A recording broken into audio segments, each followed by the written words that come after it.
아니 그럼 교사도 마찬가지잖아요. 그렇죠. 교사들이 구석으로 내밀려가지고 아이 오죽하면 정말 극단적으로 이렇게 죽음으로까지 내몰리는 상황이라면 학교란 공간이 그 공간에서 우리가 사랑하는 애들이라고 잘 지낼 수는 없는 거잖아요. 맞아요. 교사도 자기를 못 지키는데 애들이 어떻게 자기를 지켜요. 그러니까 맨날 자살률을 하면 창피한 결과만 끔찍한 결과만 받아안는 거 아니냐. 죄송해요. 화가 나요. 인권연대는 정부나 기업의 지원을 사양하고 오로지 시민의 참여로만 운영하는 100% 순도의 민간 인권단체입니다. 국내에 계신 스픽스 구독자 여러분 안녕하세요. 오창익입니다.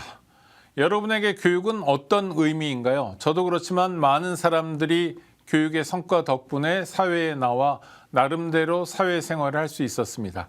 답답한 것도 많았지만 많이 배웠고 많이 익힐 수 있던 시간이었습니다. 교육은 새로운 기회를 의미하기도 했습니다. 그런데 이런 의미가 변질되어 1등부터 50만 등까지 줄 세우는 교육, 경쟁만 치열한 교육으로 전락해 버린 것 같습니다. 바로잡고 고쳐야 할 게 많습니다. 지방선거가 석 달밖에 남지 않았습니다. 여러 지역에서 교육감 후보들이 나서고 있습니다. 정말 잘 뽑아야 합니다. 제대로 뽑아야 합니다. 속이라도 시원하게 이야기라도 나눠보자. 속이라도 풀어보자는 오터뷰. 오늘은 특별히 강민정 전 국회의원 모시고 우리 교육에 대한 고민을 풀어보고 또 답도 찾아보겠습니다. 강민정 의원님 스픽스 스튜디오에 모셨습니다. 어서 오십시오. 네, 안녕하세요. 네, 안녕하세요. 반갑습니다. 네. 불러주셔서 아이고, 감사합니다. 네. 와주시는 네. 게 먼저죠.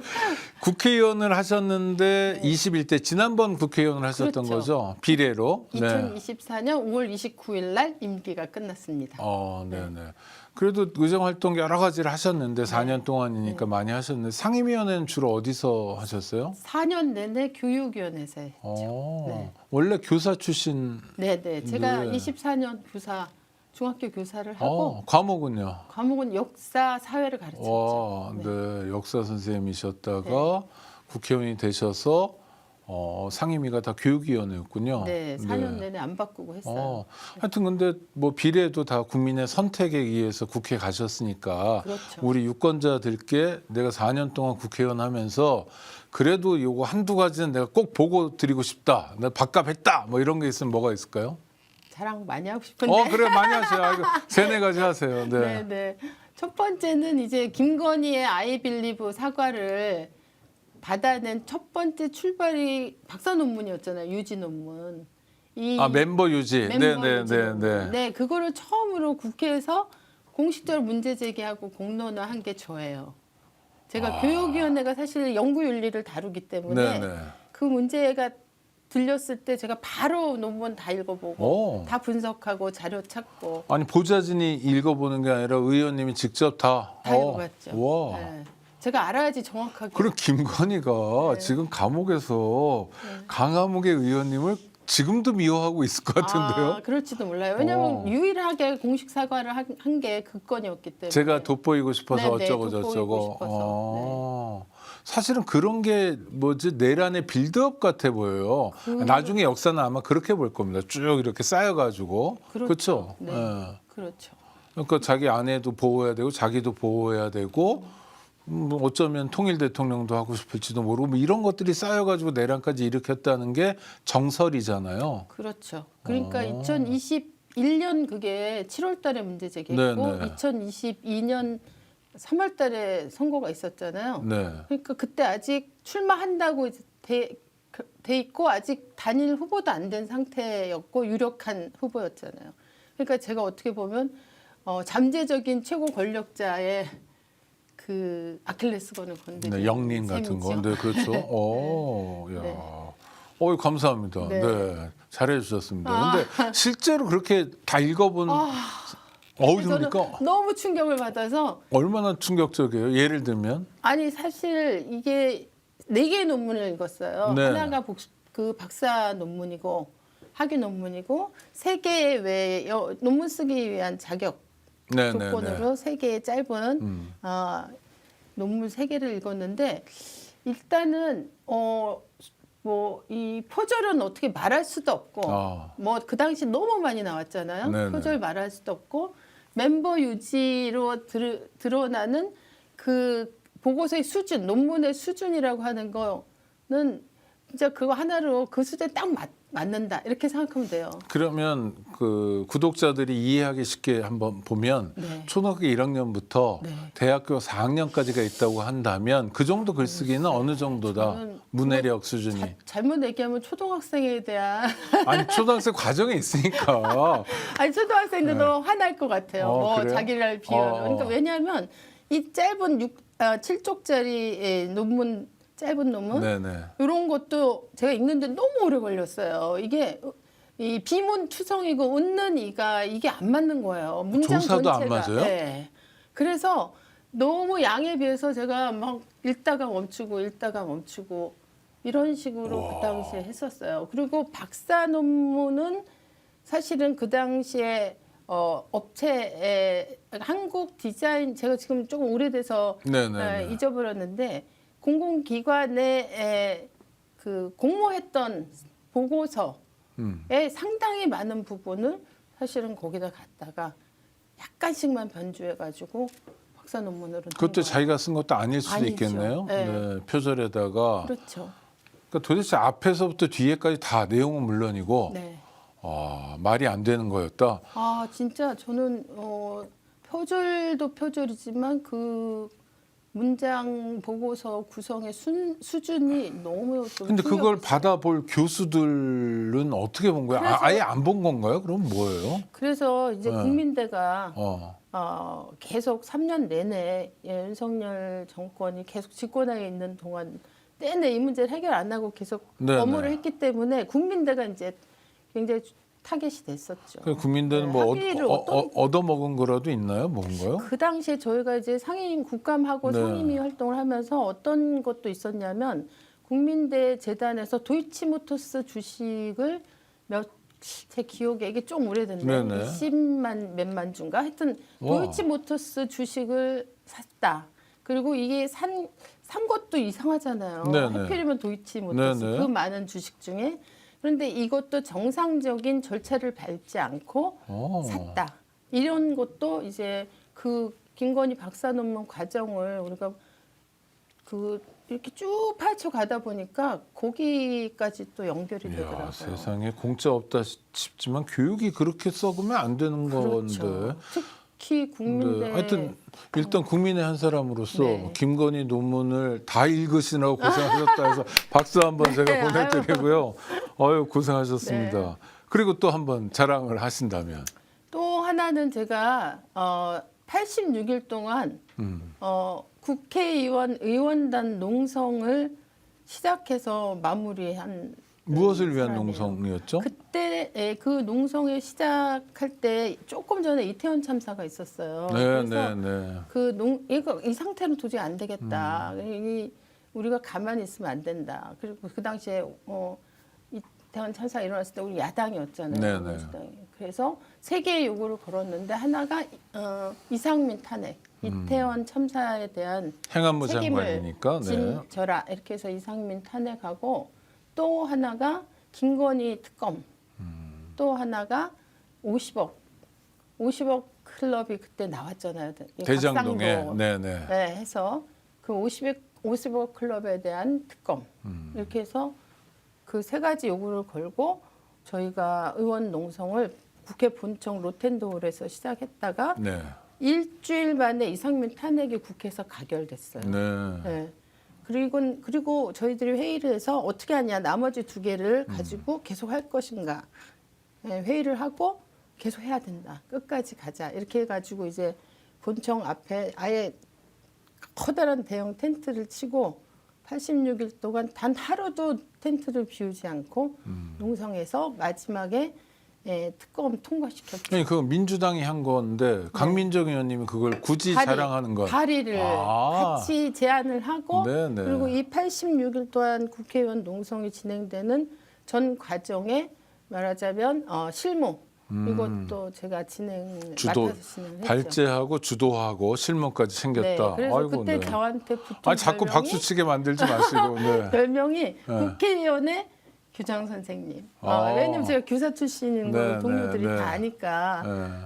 다 모여서 뭐 해, 우리 같이 뭐 하자. 오늘은 누가 당번입니다. 이런 네, 것들을 네. 제가 많이 했죠. 그때 당 대표가 누구였어요? 그때 이재명 대표님이셨죠. 어땠어요? 그 리더십이? 그때가 한참 고생하시던 때. 아, 그럼요. 내가 그런데 감옥 문 앞에 서 있고 막 그렇죠. 이랬죠. 네. 근데도 불구하고 이 과정에 자주 결합하셨어요. 네. 그 농성당 의원 명단 안에는 대표님이시니까 이제 못 들어오셨지만 이 의원들 농성회 텐트에 오고 가시면서 자주 결합하시면서 같이 뜻을 표시하고 힘을 실어주셨고 농성 끝나고 나서 다 같이 또 함께 다 통과됐으니까 물론 나중에 다 거부권을 행사해서 네. 실효적인 네, 결과로는 네, 네. 되지 못 못했죠. 됐지만, 예, 네. 그러나 그 당시에 그 농성 투쟁의 목표로 걸었던 건 어쨌든 다 달성을 한 셈이에요. 그런 게 하나하나 쌓여가지고 그렇죠. 12월 3일 날 내란의 밤 때도 국민들도 대응할 수 있었던 거고 내란도 진압할 수 있었던 힘의 원천을 만든 시간 같아요. 약간 네. 그동안의 시간이. 네. 예. 그런데 그러니까 이제 국회의원도 리더고 서울시 교육감을 준비하시잖아요. 네, 교육감이 네. 되시면 또 그것도 중요한 리더인데 이재명식 리더십에서 좀 배울 거라든지 같이 살다 보면 뭐 이렇게 챙길 것 뭐가 있었어요? 저는 이제 같이 당 대표와 그 국회의원 제가 이제 원내 부대표도 같이 네네네. 그 이재명 대표님 하실 때 원내 부대표도 했었거든요. 그때 보면은 이제 이 그 굉장히 어려운 시기인데도 불구하고 결단과 추진력이 대단하셨던 것 같은데 이게 대통령 되시고 나니까 정말 빛을 발하는 것 같아요. 그런 부분 우리가 이걸 어떻게 견디냐 사실 그런 시기였거든요. 이재명 네네. 대통령 사람으로서 전에. 개인이 아니 그렇기도 하고 정치인으로서 왜냐하면 네네네. 체포 동의안을 같은 당 자당 동료 의원들이 어쨌든 찬성한 찍으면서 거잖아요. 네. 그런 걸 당하면서도 그걸 절대로 꿋꿋하게 버티시면서 돌파해내시는 그런 추진력과 리더십은 사실 드물죠. 근데 대통령 되시고 나서는 거기에 플러스 뭐가 또 보이냐면 이 이재명 대통령은 제가 볼 때 실전에서 훈련된 실전형 리더십을 전형을 보여주시는 것 네네. 같아요. 성남시장, 기초자치단체장, 그다음 경기도지사, 광역자치단체장, 국회의원 그리고 이제 대통령이 되시면서 현장을 너무나 잘 아시는 거죠. 그러니까 이게 제가 저를 소개하는 표현 중에 통역이 필요 없는 교육감 이런 표현을 썼는데 그런 면에서 보면 이재명 대통령이 그 현장에서부터 쭉 훈련돼 온 과정에서 현장을 읽어낸 독특한 현장 문법 이런 것들을 잘 체득하고 계시니까 관료들이 와서 함부로 얘기 못하고 함부로 얘기하는 건 정확하게 짚어내시고 그리고 그것이 어떤 식의 해결책으로 나가야 되는지도 대안 제시를 바로바로 하시잖아요. 그러면 지금 통역이 없는 교육감이라는 표현을 통역이 필요 없는. 그러니까 네. 통역이 필요 없는. 네. 그럼 그동안의 교육감들은 통역이 필요했다는 거 같처럼 들리는데 이게 무슨 의미예요? 그러니까 통역이 필요했죠. 왜냐하면 특히 서울 교육감은 다 세 분이 계셨는데 네. 교수 출신이었어요. 세 분이 있었다는 건 진보 교육감들이 교육감. 박노현, 조희연, 정근식 네. 그러네요. 네. 네. 그리고 이분들은 또 일반 말하자면 전공 교수님이시고 교육을 전공하셨거나 그러네요. 아니 법학, 사회학이네요. 그렇죠. 네. 그렇기 때문에 제가 볼 때는 이분들이 유초중고에서 어떤 문제가 발생한 것을 보고서를 통해서나 아니면 전문가의 연구 정책 보고서나 아니면 이런 그냥 걸 통해서 보통 시민들처럼 학부형으로서 잠깐 본 거, 졸업식 가본 체험 뭐 이런 거겠네요. 그렇죠. 그러니까 이걸 읽어낼 능력이 이게 그냥 의도적으로 되는 게 아니고 훈련돼야 되는 측면이 있잖아요. 그럼요. 네. 그런 부분들은 사실은 갖지 못하신 분들이 없기 때문에 굉장히 노력을 많이 하셨는데도 불구하고 제가 볼 때는 굉장히 많은 에너지와 시간을 학습하는 데 쓸 수밖에 없었을 거다. 아니 근데 지금 우리 강민정 의원님 말씀을 듣고 나니까 그런데 네. 교육감의 영역은 네. 대학 교육은 아니잖아요. 그렇죠. 그러니까 대학 교수가 대학에 대한 이해도가 높다. 네. 대학 행정에 대해서 뭐 안다. 네. 대학 교육에 대해서 안다. 이거는 뭐 당연하죠. 자기 현장이니까. 근데 대학 교수가 그것도 뭐 사범대 교수라든지 교대 교수라면 좀 기회가 있을지 모르지만 교육학과 교수라면 또 모르지만 그것도 아니라 일반 전공을 했던 교수가 유치원, 초등, 중등, 그렇죠? 중고등학교를 포함한 초중등을 책임진다? 이건 좀 이상해 보이는데요. 그렇죠. 그래서 왜 그랬죠, 여태까지? 유명해서 그런가요? 교사 출신보다? 유명하다기보다 네. 우리 사회 약간 교수와 교사에 대한 약간 사회적인 어떤 관념이랄까 이런 게 좀 사실 좀 기존에는 있었고 교수가 위에 있고 교사 밑에 있고 이런 그런 거. 것도 있고 더 저는 직접적인 네. 거는 교사들은 정치 기본권이 없어요. 그러니까 그렇죠. 네. 이 교육 학교라고 하는 틀을 넘어선 사회적 활동 경험을 할 기회가 사실 원천적으로 차단돼 있어요. 그러니까 이렇게 제한돼 있으니까 이 사람들한테 노출될 수도 없고 네, 사람들이 네, 이 교사 출신 이 사람이 무엇을 할 수 있고 어떤 일을 했는가를 알 기회들이 없지요. 그러니까 이제 제가 볼 때는 저 같은 경우 되게 드문 경우예요. 현장 교사 출신인데 국회의원을 한 것도 되게 드문 경우거든요. 우리나라 역사상 제가 알기로는 두 번째예요. 제가. 그래요? 네. 물론 이제 옛날에 직업으로 교사였다 이런 분들은 있어요. 옛날에는 왜 교사들을 조금 이렇게 네네네네네네네. 그런데 진짜 잠깐 교사했던 사람. 네, 네. 네. 그러니까 나는 유학 교육- 가기 전에 잠깐 교사였다. 뭐 이런. 교육 있죠. 문제를 해결하겠다고 문제식을 가지고 평생을 살아왔던 사람 그런 의미에서의 교육 운동을 했던 아니 근데 교사. 참 불공평한 것 같아요. 교수 전체 숫자보다 교사의 숫자가 훨씬 더 많잖아요. 훨씬 많죠. 민주주의는 뭐 그게 전부는 아니지만 쪽수도 되게 중요한 거 아닙니까? 그렇죠. 그런데 교수 출신들은 많이 뛰는데 교사 출신 눈에 안 띈다. 이게 일종의 발목에 족쇄 같은 게 채워져 있었기 때문이네요. 그렇죠. 그게 가장 제가 볼 때는 중요한 원인이었다. 그런데 네. 최근에 여러 조사에 의하면 이제 우리 어떤 시민들의 의식도 되게 높아진 것 같아요. 네. 그래서 민주당이나 이재명 대통령 후보 때도 교사 정치 기본권을 풀어야 된다. 네, 그럼요. 보장하는 네, 걸 네. 방향을 바꿔야 된다 이렇게 말씀하셨고 민주당도 교사 정치 기본권 보장 입법을 언제 통과시킬 것인가로 논란이 되고 있지 그거 해야 될 것인가 말 것인가로 논란이 되지 않고 있고 그러니까 구독자들 중에 오해하는 분이 있어서 네. 교사가 정치 활동의 자유를 갖는다는 건 수업 시간에 너는 민주당 안 찍으면 안 돼라고 애들을 야단친다는 게 아닌 거죠. 그렇죠. 수업하고 상관없이. 교육 활동에서는 엄정하게 중립을 지키고 그렇죠. 교육 활동 이외 예를 들면 이런 거거든요. 교사가 종교 신앙을 가질 수 있잖아요. 네. 제가 카톨릭 신자거나 불교 신자거나 기독교 신자예요. 자기 마음이죠. 뭐. 네, 그렇지만 교실에서 우리 제자들한테 너 전도 사업하면 안 되거든요. 법적으로 안 돼요. 너 성당 너 다니자 성당 가야 돼, 절에 가야 돼, 네. 교회 가야 돼. 이렇게 하면 이거는 법적으로 안 되거든요. 네네. 그렇다고 해서 교사를 종교의 자유의 영역 바깥에서 너네 중립 지켜야 되니까 종교 가지면 안 돼. 이렇게 하지 않잖아요. 네네. 쏙 이해가 돼요. 네, 똑같은 논리로 사실은 아. 교사가 정치 중립성을 지켜야 한다는 이 의무와 교사가 일체의 정치적인 활동을 해서는 안 되고 권리 행사를 해서는 안 된다는 건 완전히 차원이 다른 문제다. 그래서 교육 활동 이외, 방과 후에, 주말에, 뭐 방학에 뭐 이런 식의 자기의 아이들을 제자들을 만나는 그 시간과 공간 외에 한 시민으로서 누려야 될 정치적 자유까지 일체를 금지하는 건 OECD 국가에서 우리나라밖에 없어요.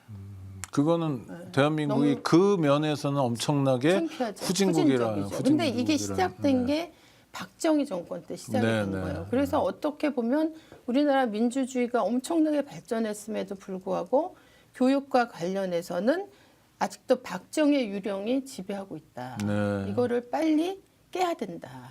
그래야지 진짜 세계가 부러워하는 노벨 평화상 후보까지 우리가 올라간 국민으로서의 수준에 맞는 자부심 이게 채워질 거라는 아니 그리고 생각이 책 읽다 보면 무슨 노르웨이, 핀란드 교육 같은 거 얘기할 때 보면 네. 교사들이 교수들보다 급여가 많더라고요. 그렇기도 하고 뭐. 그다음 전문적 영역으로서 굉장히 존중받기도 하고 그래야 제대로 된 교육이 나올 것 같다는 생각도 들어요. 맞아요. 왜냐하면 저는 이제 물론 대학교 굉장히 중요한데 그리고 우리나라는 진학률이 높아서 네네. 대학 진학률 되게 높잖아요. 그런데 사실은 어떻게 보면 대학 진학은 의무 교육은 아니잖아요. 자기가 자발적으로 선택해서 진학을 하는 건데 초, 중, 고등학교까지는 사실상 보편 교육이고 대한민국 국민으로 태어나면 누구나 다 받는 교육이에요. 소년원 가더라도 교육은 받도록 받죠. 해야 되니까. 그렇죠. 네. 그래서 의무교육, 법적 의무교육은 사실은 중학교까지지만 우리나라 실질적으로는 고등학교까지 고등학교죠. 다 네. 나오잖아요. 예.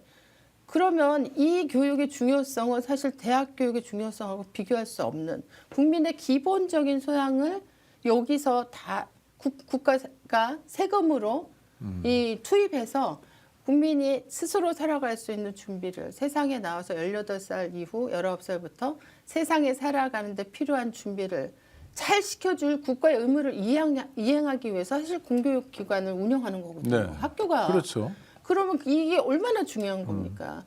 근데 이 공교육으로서 유초, 중고 교육보다 대학 교육이 뭔가 훨씬 더 사회적 중요성이나 수준의 문제에서 비교 우위에서 떨어지는 것처럼 이런 의식들이 너무 많이 오래돼 왔었고 최근에 이제 그런 의식들이 조금씩 바뀌고 있는데 문제는 이게 바뀌는 게 유초, 중고 교육의 어떤 비중이 높아지는 거하고 좀 다르게 오히려 교권 추락이라든가 막 이런 문제로 우려할 만한 방향으로 가고 있어서 안타까워요. 자, 하여튼 뭐 궁금한 것도 여쭤볼게요. 네.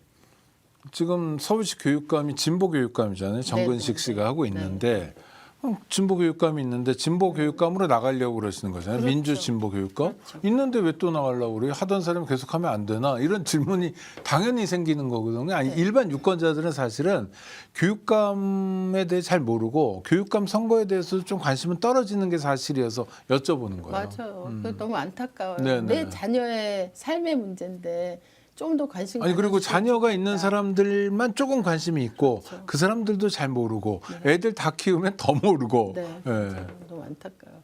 진보 교육감 정근신 교육감이 사실 2024년도에 진보 교육감으로 저희들이 함께 네네. 네, 지지하고 이렇게 해서 이제 뽑히신 분 맞습니다. 그런데 이제 1년 6개월이 지났어요. 1년 6개월, 1년 4개월이 지났는데 이분이 지금 우리 교육이 너무 위기잖아요. 사실은 특히 소위초 이후에 우리 교육의 위기가 되게 구체적으로 드러나서 학교의 교권이 무너지고 아이들의 자해자살과 건강 문제 심각해지고 아이들도 그렇고 심지어 교사까지도 죽음으로 내몰리는 그렇죠. 상황. 비극적인 학교는 상황. 학부모와 네. 교사 간의 소송전이 네. 난무하고 학폭 관련해서도 맨날 그냥 소송만 하고. 네, 네. 이거는 총체적 위기거든요. 이런 총체적 위기가 가장 상징적으로 드러나는 게 저는 이제 서희초 사건이었다고 네. 보고 이 서희초 사건이 사실 서울에서 일어난 거잖아요. 우리는 아무도 그렇게 얘기 안 했지만 우리 교육의 전체의 문제이기도 하고 서울 교육의 문제이기도 하고 저는 그래서 그 당시에 교육감이신 분, 되신 분은 엄청난 위기의식을 느껴야 된다. 이게 비상한 어떤 각오와 대책을 가지고 교육 리더십을 발휘했어야 된다고 생각합니다. 그런데 1년 6개월 동안 정근식 교육감이 쭉 그 서울교육을 이끌어놓은 과정을 보면 한마디로 이렇게 얘기할 수 있을 것 같아요. 이게 그 교육 철학이 없는 관리형 소국 행정. 그러니까 현상 유지만. 진보가 소국 행정이에요? 그렇죠. 네. 그건 진보가 아닌데요? 그래서 너무 심각하게 제가 이제 문제를 느꼈고 특히 진보의 가치라고 할 수 있는 몇 가지 상징적인 것들이 있잖아요. 예를 들면은 저는 이제 그때 충격을 많이 받았는데 작년 국감에서 국힘의 김민전 의원이 교육감 직선제 없애야 되는 거 아닙니까? 이렇게 물어봤을 때 자기가 직선제로 당선된 진보 교육감이잖아요. 그리고 이 직선제는 교육의 민주주의를 지키기 위한 교육의 자주성을 지키기 위한 굉장히 저는 아주 앞선 우리나라의 제도예요. 민주화 투쟁의 성과이기도 그렇죠. 해요. 그리고 쟁취한 거예요. 네네. 그런데 국회의원님이 결정해 주시면 저희는 따르는 선수입니다. 이렇게 답을 하는 걸 보고 정말요? 제가 그때 너무 충격을 받았어요. 저분은 교육 철학이 없는 것뿐 아니고 기본적인 민주 진보의 가치에 대해서도 준비가 안 된 분이구나. 와. 저는 그래서 그때 현타가 왔죠. 이거 안 되겠다.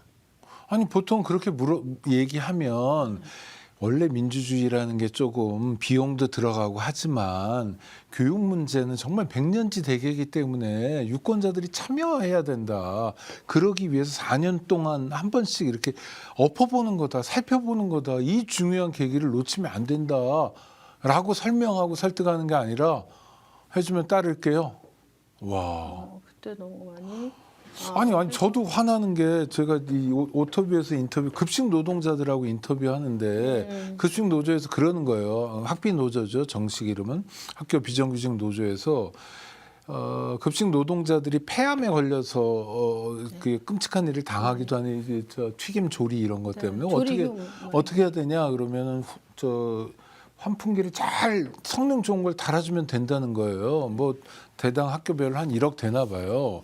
결과를 놓고 보니까 보수 중에 보수 교육감인 대구 교육감의 대구와 진보 교육감이 내내 했던 서울의 차이가 3배 차이라는 거예요. 대구가 3배 더 설치했다는 거예요. 아니 이거는 좀 물어보고 싶어요. 왜 이러냐 도대체. 그냥 밥하는 아줌마라고 깔보는 거냐 뭐냐. 죄송해요. 제가 진행한 사람이 이러면 안 되는데. 아니 감정이 생겨요. 왜냐. 아니 진보가 보수보다 그런 걸 3배 더 해줘야 되잖아요. 그렇죠. 원래 우리가 아는 진보는. 그렇죠. 그건 가짜 진보잖아요.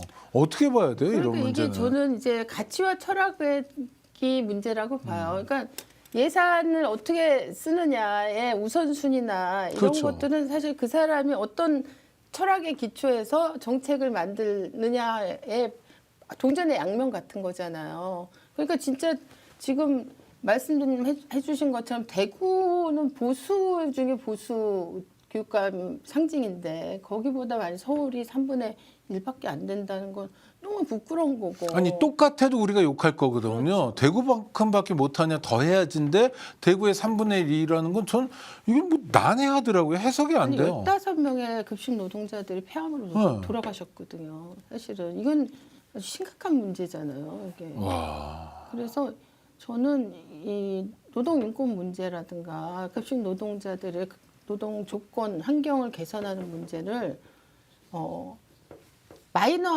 뭔가 중요한 거 해결하고 그 다음에 해결할 우선순위에서 2번째, 3번째 문제로 두어서는 안 된다. 왜냐하면 지금 말씀하신 것처럼 우리 오창익 진행자님이 뭐 인권운동 열심히 하셔서 훨씬 더 분노 많이 하시는데 사실은 우리가 애들을 학교에서 기르는 게 민주시민을 길러내는 거거든요. 네네. 민주시민의 기본 전제 출발은 인권에 대해서 얼마나 정확하게 이게 자기 삶의 문제로 체득하느냐가 전 출발점이라고 봐요. 그런데 그런 면에서 노동 함께 여기서 같이 살거든요. 급식 노동자들은 애들에게 그냥 매일 보는 학교 생활의 자기 생활의 일부에 같이 사는 사람이에요. 같은 구성원이에요. 그럼요. 네. 그 구성원들이 어떻게 대접받고 어떻게 살고 있는가는 아이들은 사실은 말로써 책으로서만이 아니라 그 삶 자체에서 배우는 거예요. 아니 그럼 교사도 마찬가지잖아요. 그렇죠. 교사들이 구석으로 내밀려 가지고 오죽하면 정말 극단적으로 이렇게 죽음으로까지 내몰리는 상황이라면 학교란 공간이 그 공간에서 우리가 사랑하는 애들이라고 잘 지낼 수는 없는 거잖아요. 맞아요. 교사도 자기를 못 지키는데 애들이 어떻게 자기를 지켜요. 그러니까 맨날 자살률 하면 창피한 결과만 끔찍한 결과만 받아안는 거 아니냐. 맞아요. 죄송해요. 화가 나요. 맞아요. 그래서 화내는 거 맞죠, 제가. 아니 그래서 화가 나요. 지금 저는 이제 우리 교육이 한편에서의 변화에도 불구하고 아주 근본적인 위기에 지금 직면해 있다. 그래서 그냥 그 특단의 대책을 세우지 않고 그냥 늘 하던 대로 그냥 하던 방식으로는 이 교육의 위기를 돌파할 수가 없다. 늘 하던 대로라는 게 이런 거 아닙니까? 교육청 관료들이 익숙한 방식. 늘 해왔던 거. 학생이나 교사가 아니라 교육청 관료라는 사람들이 따로 있을 거 아니에요. 네. 교육감 모시는데 최적화된 사람들. 그렇죠? 아니 저는 교육청에서 일해본 적은 없지만 일반 관료 사회에 대한 이해는 좀 있어서 그 사람들이 사실 서울 교육을 좌지우지하는 거죠. 서울 시민도 아니고 정교조나 교사 노조도 아니고 교육청 관료들이 굉장히 중요한 사람들이고 거기에 이제 교육감 하나 얹혀 있는 상황 이런 거 아니냐고 여쭤보는 거예요. 뭐 그런 측면이 있죠. 왜냐하면 거기서 모든 중요한 결정들이 내려지기 때문에. 네. 그런데 이제 옛날에 비하면 관료주의적인 문화는 상당히 많이 희석됐어요. 네, 솔직히 다행이네요. 말하면. 네. 왜냐하면 혁신학교가 막 치고 올라오면서 학교와 교육에서도 민주주의가 필요하다. 이게 이제 한 10년 전에 진보교육감 초창기부터 쭉 이게 뿌리를 내리는 과정에서 옛날처럼 막 찍어 누르고 막 일방적으로 지시하고 이런 장학사 오면 학교 대청소하고 해야 됐던 그런 네네. 시절의 관료주의 문화는 굉장히 약해진 건 사실인데 문제는 뭐냐면 제가 아까 우리 교수 뭐 교사 이런 얘기도 했지만 사업은 열심히 하는데 학교는 안 변화. 아이들의 삶은 안 변하고 오히려 더 아이들의 삶은 더 힘들어지고 이게 이제 문제의 핵심인 것 같아요. 그래서 제가 이 문제의 원인을 찾아보니까 예전에 2010년도 초반에 이 진보교육감이 시작될 때에 비교하면 교육청의 인원이 거의 2배 가까이 늘었어요. 아니 교육 학령기 아동은 줄었는데 교육청 인원은 2배가 늘어. 이게 뭐냐? 이게 뭐냐? 이거는 제가 볼 때는 정책을 위한 정책들을 너무 많이 하고 진짜 아이들을 교육하는데 교사들이 필요한 이걸 지원을 어떻게 좀 더 해줄 것인가를 저는 고민하고 이걸 집행하는 게 교육청이어야 된다고 보거든요. 근데 여기서 교사들한테 지시하는 온갖 정책 사업들이 너무 많이 늘은 거죠. 그리고 그 일을 하기 위해서 더 많은 교육청 직원이 계속 늘어나는 거죠. 사업 하나 생길 때마다. 그러니까 저희도 직원. 교육청하고 사업하는 게 딱 하나인데 저희는 돈도 안 받아요. 저희가 하는 건 사회 봉사 활동으로 교사 인권 연수라는 거래요. 저희 20년 넘게 했어요. 그래서 45기까지 1년에 한 2번 하는데 그 교육청에다 저희가 얘기를 해가지고 교육청에서 이수를 하도록 하는 거예요. 네, 어떤 건지 아시잖아요. 그렇죠. 교사였으니까. 교사 연수, 그러니까 인권 연수. 인권 연수를. 근데 교사 인권 연수를 전문적으로 하는 데는 전국에 저희밖에 없어요. 돈 예산 10,000원도 안 줍니다. 진짜요? 네, 저희는 안 받아요. 주지도 않고. 그런데 한 분이 이제 저희가 연수를 하고 있으면 교육청에서 누구한테 오다를 때려요. 근처 뭐 학교 선생님이 와요. 방학 중에. 와가지고 체크하는 리스트 같은 건 막 끔찍해요. 이를테면 저희는 기왕에 좋은 강사들을 모셔놓으니까 교사가 아니더라도 교육에 관심 있는 분들은 청강하도록 하거든요. 청강이 있어서 안 된다는 거예요.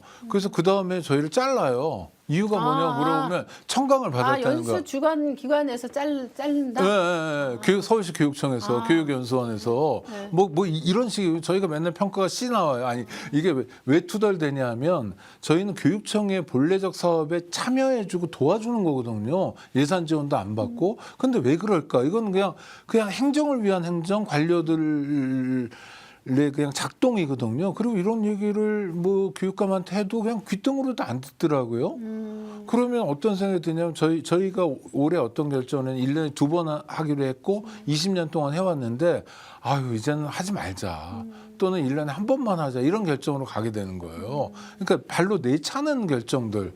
진보 시대에도 왜 이러냐. 그러니까 이렇게 문서주의, 그러니까요. 실적주의, 형식주의, 또 때로는 전시성 사업 이런 것들이 이제 아직 많이 남아 있는 거죠. 그리고 어떤 측면에서는 민주 진보 정책이란 혁신 정책이란 이름으로 또 새로 만들어지기도 하고 저는 이거 과감하게 완전히 쇄신해야 된다고 생각해요. 그러니까 교육청은 오로지 학교와 아이들을 위해서 존재하는 기관이라는 거를 분명히 자기 정체성 선언을 하고 진짜 학교가 원하는 게 뭔지 아이들이 지금 긴급하게 필요한 게 무엇인지를 찾아내서 그걸 지원해 주는 걸 해야 되는 곳이지 전시성 그런 실적주의, 형식주의 늘 하던 대로 하던 그런 방식의 정책 사업들은 다 없애야 된다. 저는 다 없애야 된다고 봐요. 그리고 그 일을 했던 인력이나 예산이나 그 에너지는 다 학교를 지원하는데 집중. 저는 그랬으면 좋겠어요. 그래서 제가 만약 그렇게 하신다면 박수를 칠 건데 네. 그럼 구체적인 얘기를 해보면 어떤 게 있습니까? 구체적으로 지금 서울시 교육청이 하는 역점 사업 중에 뭐가 있는데 나는 이렇게 바꿔버리겠다. 저 서울시 교육청에서 하는 역점 사업들이 예를 들면 이런 거예요. 그러니까 어떤 정책을 펼쳤는데 이거를 우리는 학교마다 1년에 10시간씩, 5시간씩 의무적으로 하세요. 이렇게 하고 그걸 의무적으로 하게 한 다음에 보고서, 계획서 내시고 보고서 내세요. 이런 식으로 루틴하게 다 돌리는 거예요. 그러면 교사들은 다 그거를 이거 치고 있어야 되네, 선생님들은 보고서를. 그 수업을 준비하고 교육과정을 짜고 그다음 애들하고 직접 수업을 해야 되는데 그 사전 사후 과정이 너무 많아지는 것 때문에 이 수업에 정말 교육과정에 투입해야 될 에너지가 한 3분의 1밖에 안 남는 거죠. 그러니까 공문 처리 하위 파트너군요, 교사는. 그렇죠. 그래서 제가 교사할 때도 네. 그래서 그 문제에 대해서 엄청나게 일부 교사들 굉장히 많이 문제 제기를 했고 제가 혁신학교 최초의 혁신학교 혁신부장이었거든요. 네. 서울에. 혁신부장이 제일 먼저 한 게 뭐냐. 우리가 학교에서 하고 있는 일련의 사업 리스트를 다 만든 다음에 이 중에서 필요 없는 거. 아이들을 위해서 꼭 필요한 것과 필요 없는 걸 전시성 그다음에 이런 행사들 다 리스트 뽑아내서 없애는 것부터 시작했어요. 그러고 나니까 선생님들이 진짜 어쩔 수 없이 했던 모든 일들이 사라지니까 이제 수업과 아이들에 집중하게 되고 선생님들끼리 토의 토론하고 때로는 학습도 하고 이런 게 가능해지는 거예요. 저는 교육청도 그렇게 해야 된다고 봐요. 교육청이 지금 하고 있었던 모든 목적 사업들이 되게 많습니다. 이것들 중에 정말 실적과 전시성 혹은 교육감의 어떤 뭐를 위해서 필요한 이런 사업들 다 쫙 리스트 만들어서 쫙 덜어내고 교육감 하셔야 되겠네요. 아니, 저도 교사들을 이렇게 뭐 연수 때도 만나고 평소에도 저희 회원들 중에 많으니까 만나보면 잡무 때문에 정말 진짜. 그리고 나이 먹을수록 그냥 명퇴하고 집에 가는 게 낫겠다.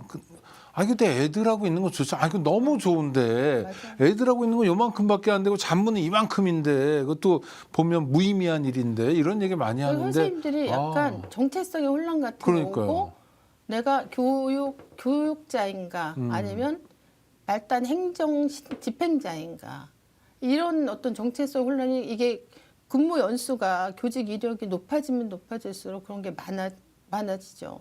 그러면서 이게 이제 계속 해결이 안 되니까 이 자괴감 이런 것들 많이 느끼죠. 네. 이런 상태에서 이제 외부에서 좀 목소리 커진 학부모들로부터 막 아동학대 소송이 들어오면 이제 순식간에 선생님들은 이제 무너지는 거군요. 무너지는 거죠.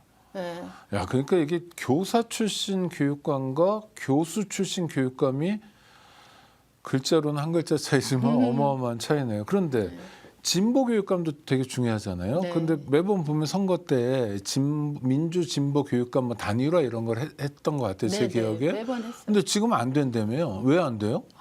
지금 이제 일찍 끝낸 지방도 있어요. 이미 단일 후보가 나왔어요. 어디가요? 네, 강원도 그렇고 충북도 그렇고 전남, 광주가 그래요. 근데 광주는 전남하고 통합 때문에 쟁점이 약간 있던데. 지금 특수한 상황이 돼버렸고, 근데 서울은 지금 매번 서울 민주진보 단일화 추진위가 매번 선거할 때마다 만들어져서 여기서 단일화 과정을 거쳐서 민주진보 교육감 후보 이걸 뽑았거든요. 네네. 이번에도 만들어졌어요. 2월 6일 날인가 만들어졌죠. 네.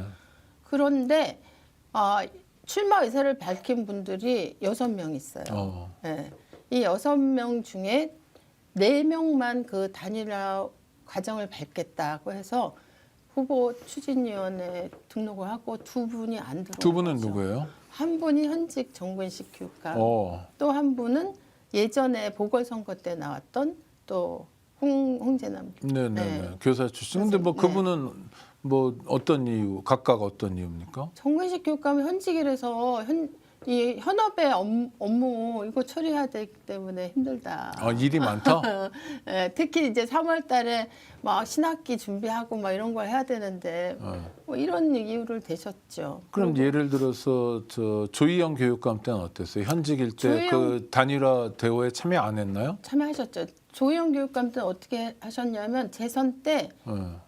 단일화 추진위에 참여하셨고 근데 이제 그분도 현직이었죠. 예, 현직이었기 때문에 룰 협상을 하고 일정을 잡는데 이게 굉장히 오래 지연됐죠. 그래서 늦춰지긴 했어요. 그런데 정구식 교육감하고 차이는 뭐냐면 정구식 교육감님은 들어오지 않겠다라는 의사를 오히려 간접적으로 밝히셨기 때문에 이제 문제가 되는 거죠. 그러면 진보 어떻게 교육감이 하실 2명이 건가? 되는 건가요? 어떻게 하실 건가? 아니, 그래서 어떻게 지금 하죠? 네. 저희들이 이제 강력하게 특히 제가 강력하게 우리 교육감 서울 교육감 후보가 되겠다고 나서는 사람들 한 자리 다 모여야 된다. 네네. 그리고 힘을 모아서 이 단합된 힘을 가지고 뽑히는 단일 그 후보가 힘을 받는 거 아니냐. 그리고 이 과정에서 우리 그 서울교육의 어떤 비전도 서로 각자 가지고 있었던 공약이나 이런 것들도 다 이게 화학적 결합이 이루어지면서 우리 서울교육 발전을 위한 과정으로서 단일화 과정이 돼야 된다. 다 들어오시라. 저는 계속 그렇게 주장을 하고 있죠. 근데 안 들어오는 거예요? 아직 안 들어오고 지금 있죠. 90일도 안 남았는데? 그렇죠. 그리고 정문식 교육감님이 이렇게 되게 비판을 많이 받으셨어요. 네. 그게 기사화되고 나서. 네. 그래서 들어갈게요. 이렇게 말은 하셨다 그러더라고요. 근데 그런 식으로 하면 안 되거든요. 공식적으로 정확하게 하시고 그 들어올 거면 일정을 어느 정도 선에 합류하겠다, 같이 하겠다 이런 게 밝혀야지만 그게 진짜 들어오시는 거거든요. 지금 현역 교육감이기 때문에 나는 가만히 있으면 현역 프리미엄을 얻는다 이런 차원인가요? 뭐예요? 뭐 여러 가지 복잡한 계산을 하고 계시겠죠. 근데 진보 교육감이란 분이 둘이라면 만약에 출마를 후보가? 한다면 네. 그러면 둘 다 치명상 아닌가요? 그렇죠. 유권자는 보통 진보냐 보수냐 가지고 뽑잖아요. 그렇죠. 교육감은. 그렇죠. 그런데 만일의 경우 단일 후보를 만들기 위한 추진단이 있고 이게 네. 작동이 돼서 그 과정에서 단일 후보가 나왔다. 그러면 여기에 안 들어온 후보는 사실은 여기에 그 거의 100개 가까운 단체들이 진보 교육 그 원하는 단체들을 시민의 뜻을 모아서 이 과정을 다 함께 했는데 그럼 이분은 사실 진보 교육감 후보라는 그 직함 이름을 쓸 수가 없는 거죠. 사실은. 없지만 쓰는 건 자기 마음일 거 아닙니까? 아, 옛날에 보수 후보들 난립해가지고 지들이 떨어지고 이런 적도 있었잖아요. 근데 여기는 이제 어쨌든 여기 과정을 밟으면서 단일화로 최종적으로 정해진 후보는 단일 후보라는 그런 이름을 갖게 되는 거죠. 민주진보 단일 후보. 그래서 이런 상황까지 가면 안 된다. 예, 그래서 저는 정부 기회 있을 때마다 기자회견도 많이 했어요. 네. 들어오셔라. 그래서 같이 가자. 그러니까 우리가 함께 힘 합쳐서 시너지 효과를 내야지만 진짜 서울교육을 바꿀 수 있는 힘이 이 과정에서 보인다. 이렇게. 정근식 교육감이 불출마하겠다는 건 아니죠? 아니죠. 왜냐하면 출판 기념회 하셨거든요. 2월 7일 날. 보통 출판 기념회 할 때 돈 벌려고 하죠. 솔직히 얘기하면. 굉장히 큰 데서 사람 많이 모아놓고. 그래 교육감이 현역 교육감이 출판 기념회 하면 네. 일선의 관리직들이 많이 오지 않나요? 안 오나요? 어떻게 하나요? 저는 이번에 제가 가보셨나요? 제가 원래 갈 마음이 있었는데요. 왜냐 공지된 거 오래 전이었거든요. 네네. 그래서 당연히 뭐 경쟁 후보일지라도 간다 이렇게 생각했는데 그 전날 이렇게 단일 추진위에 안 들어오겠다고 이런 입장을 밝히셨고 제가 그러면 안 되신다. 들어오시라 이런 과정이 있었기 때문에 요번에 못 갔어요. 근데 전에 들은 말로는 엄청나게 많이 사람들이 출판 왔다? 기념회에 왔다고 하더라고요. 그러면 100명? 200명? 아니에요? 더 많이 왔다. 얼마나요? 그건 잘 모르겠습니다. 500명, 더 1000명? 많이 왔다. 장소는 어느 데서요? 예를 들면? 교대에서 했었어요. 서울 교대. 그러면 강당 같은 데서 네. 합니까? 어마어마하네요. 네. 하여튼 뭐 현실적으로 뭐 출판 기념회까지 했다면 출마하겠다는 의지를 실질적으로 밝힌 거고. 그리고 이번에 또 말로는 어쨌든 하도 비판이 많이 압박이 들어오니까 들어오시겠다는 말을 추진단에게 하셨다고 그러더라고요. 최근에 아주 최근에. 아니 우리 강민정 의원님은 역사상 교사 출신으로서 국회의원이 된 게 토탈 지금 3번?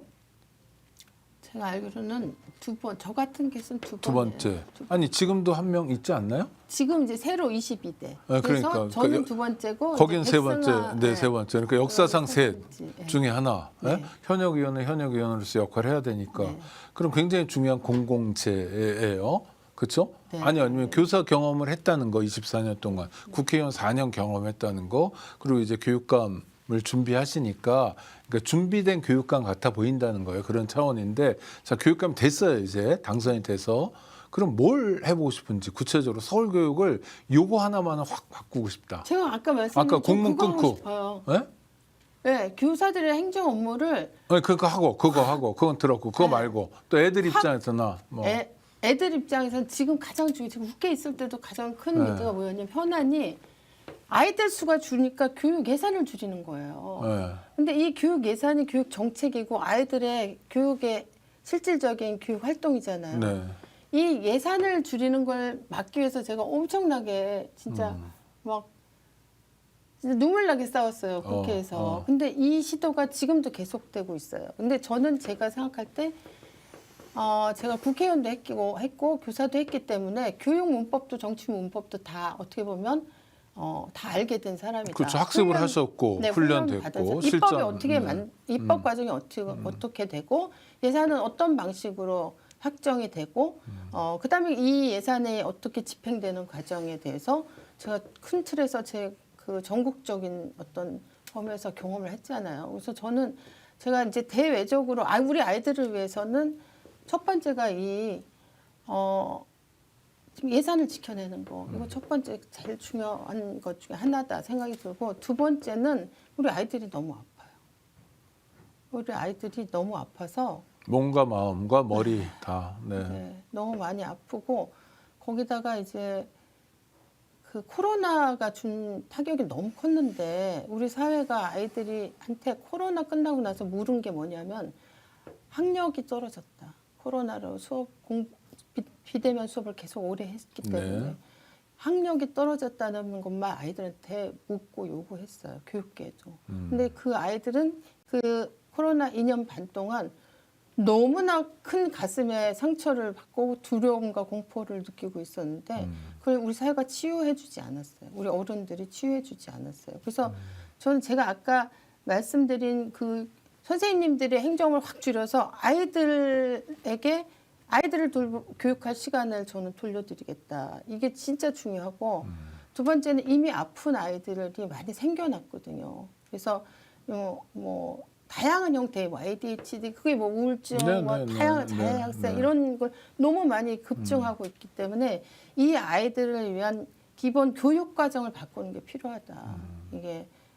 이게 사회 정서 학습이라고 교육계에서 얘기해요. 네. 그래서 그 모든 교육 과정 안에 이 사회 정서 학습이 다 들어갈 수 있도록 적어도 서울만이라도 저는 바꿔야 된다. 그래서 아이들이 자기 마음을 되돌아보고 자존감을 회복하고 이런 경험들을 일상의 학교를 다니면서 수업 시간에 할 수 있도록 해야 된다. 그 다음에 이제 핀셋으로 당장 뭐 이런 구체적인 위기 행동을 하는 학생들에 대해서는 별도의 전문적 치료나 지원을 할 수 있는 시스템을 만들어야 되겠죠. 많은 교육 관련 책들 보면 교육의 목적이 문해력과 수리력을 키우는 게 아니라 인간으로서 살아갈 수 있는 자존감 형성에 있다라는 얘기를 많이 하는데 그 얘기를 실제로 하시네요. 네, 아이고. 저는 그리고 AI 시대에서 이게 네. 더 중요한 것 같아요. 네. 그러니까 AI는 할 수 없는 AI가 이제 인간의 지적 노동의 영역을 치고 들어온 거 아니에요. 그러면 저는 이건 그럼 뭐 우리 입장에서는 짐을 던 것일 수도 있는 거예요. 그렇긴 하죠. 네. 그런데 이제 교육의 입장에서는 사고나 가치관이나 여러 가지가 자라는 과정, 이 시기에서 자라는데 요만한 씨앗이 이만한 열매가 되도록 자라서 사회에 나가서 자기가 꽃을 피우게 만들어주는 게 교육이잖아요. 근데 이때 그냥 AI가 치고 들어오면 내 혼자 스스로 생각하고 나 혼자 느끼고 판단하고 이런 과정 자체가 이제 삭제되는 시기에 되는 거죠. 그러면 사유하지 못하는 인간이 우리가 맞이하는 AI 시대의 새로운 인간형이 될 수도 있다. 그런 면에서 진짜 AI가 할 수 없는 인간만이 가지는 그런 비판적 사고력이나 사유 능력이나 인문학적인 어떤 성찰이나 연민, 예, 그다음 공감. 공감과 연대 이런 것들을 학교에서 학교 교육 과정으로 저는 AI 시대는 완전히 바뀌어야 된다. 이거를 해야지 AI를 기능적으로 익히는 거 중심으로 자꾸 교육 정책을 지금 그런 경향성이 일부 보여서 저는 굉장히 우려를 하고 맞습니다. 있습니다. 뭐 태정태세 문단세 이런 네. 거 연도 외우고 1215년 마그나 카르타 이런 거 외울 필요가 없는 교육. 그렇죠. 그래서 한국 교육이 어떻게 가든지 특히 교육의 중심이 되어야 될 서울 교육이 어떻게 가야 될지 고민을 해주셔서 시민의 한 사람으로 감사드리고요. 네. 또 하나는 새학기 마지막 질문인데 새학기에 이제 휴대전화 사용 금지가 되잖아요. 네, 네. 수업 시간에 초등급 교육법 개정으로 그러니까 일선 학교에서 나머지 제가 법조문을 읽어보니까 학칙에 따라서예요. 뭐 점심이나 이런 거 이런 거야말로 교육감이 서울교육은 이렇게 간다 하고 제시해야 되는 게 아닌가 싶기도 하는데 책임감 있게 아니 그러니까 일선의 부담을 좀 덜어주는 의미에서 이건 근데 어떻게 이거는 생각하세요? 저는 약간 네. 복잡한 문제라고 그래요? 생각해요. 네. 왜냐하면 이제 교육 활동에서 스마트폰을 그건 금지하는 써야죠. 거는 정확하게 이건 교육 활동에 방해된다는 네네. 걸 사회적으로 합의하는 거잖아요. 근데 이제 점심 시간 같은 경우는 아이들에게 유일하게 그나마 숨 쉴 수 있는 시간이잖아요. 이 시간에 아이들이 어떻게 휴대폰을 쓸 것인가는 저는 가급적 아이들과 교사와 학교 구성원이 스스로 토론해서 결정하는 게 더 바람직하지 않나. 찍어 누르진 않겠다. 이게 왜냐하면 이게 학교 입장에서는 그게 짐을 지어주는 걸 수도 있는데 이런 과정을 통해서 저는 민주주의를 배우는 게 되게 달리 이게 책 속에 있는 게 아니고 이런 나의 일상, 우리 학교에서 중요한 문제. 그래서 이렇게 해서 아이들이 실제로 스마트폰을 제한하자고 하는 경우도 있어요. 네네. 네, 요새 아이들이 굉장히 진짜 똑똑하잖아요. 사실은.